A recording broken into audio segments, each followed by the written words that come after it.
We're going to start thinking now in more detail about communication. At birth, a child is born with the potential to learn any language. The language a child hears or sees in the home used around them will be the one the child learns first. A child learns the skills they need for communication by having someone to communicate with, experiencing language in meaningful situations, by hearing or seeing words or signs and seeing what they refer to, by getting a response to any communicative attempts, by repeating words or signs, often in different meaningful situations, and of course by enjoying communicating. For deaf children, the way they learn to communicate will depend on the choices that families make. Parents may choose a variety of approaches and may change these over time as a child develops. The Colorado Home Intervention Program uses the idea of building blocks to demonstrate the range of options available for deaf children. The blocks can be stacked in a number of ways to suit the needs of each deaf child. We will consider each one of the blocks individually. Audition will rely on the child having access to appropriately fitted hearing aids. It refers to the ability to hear. Hearing aids need to be worn and used regularly if a child is going to learn how to use Audition. Speech is obviously the spoken aspect of language. Swahili, Farsi, Urdu, Twi, or any other spoken language. There will usually be a spoken language at home, as most deaf children have hearing parents. If speech is used in a meaningful way with connected sentences, we refer to this as spoken language. In homes where parents are deaf, then the shared language will be sign language, which a deaf or hearing child will acquire in the same way as a hearing child naturally acquires spoken language. Sign languages are discrete languages with their own structure and vocabulary. It's not a representation of the spoken word and has no spoken component. Sign language is used by the deaf community, who can provide a rich teaching resource. Fingerspelling is simply using a manual alphabet to spell out words. These are typically names or maybe new words. Fingerspelling may be one- or two-handed. It is used with sign language and is important to help with later literacy skills. Gestures and pointing are used by both hearing and deaf people. Gestures are an important part of communication, helping to emphasise or clarify a point. Waving goodbye. Asking if a friend wants a drink in a noisy setting. Deaf children use 3 times more gestures than hearing children. They're an important part of early sign language acquisition.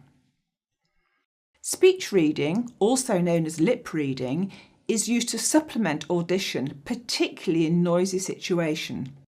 All of us use this skill, often without realising. Any noisy situation where you are trying to hear what someone says means you will automatically focus on the face and indeed on lip patterns. Deaf children using hearing aids will similarly focus on facial information if the listening situation is noisy. Speech reading is, however, very inexact. For example, only 30% of sounds of English are actually visible on the lips. Conceptual signs. This is the term used where a sign language is used in the spoken word order.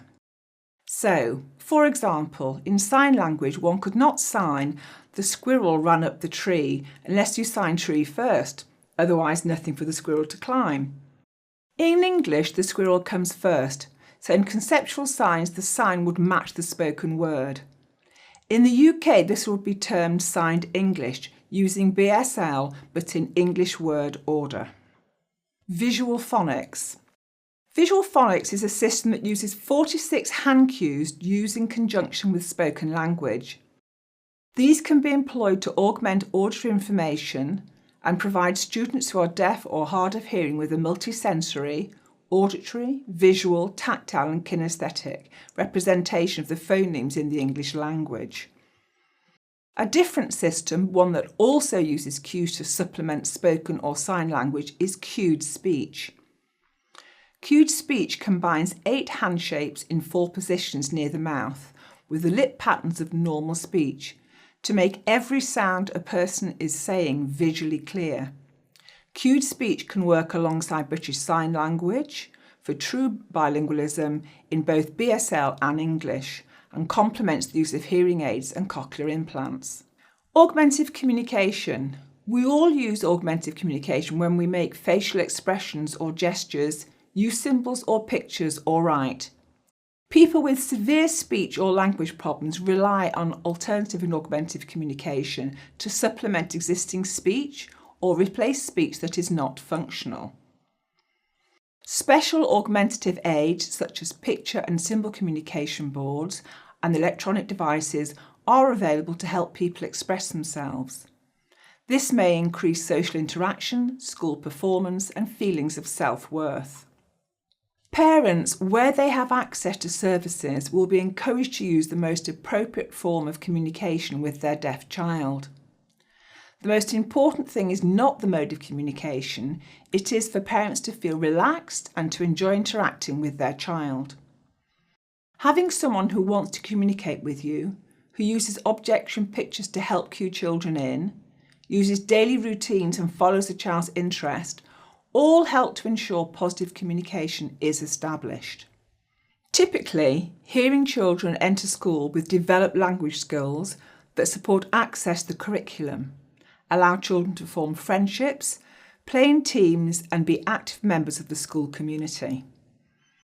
Deaf children entering school, where they are late identified and have no access to preschool support, do not have such language skills.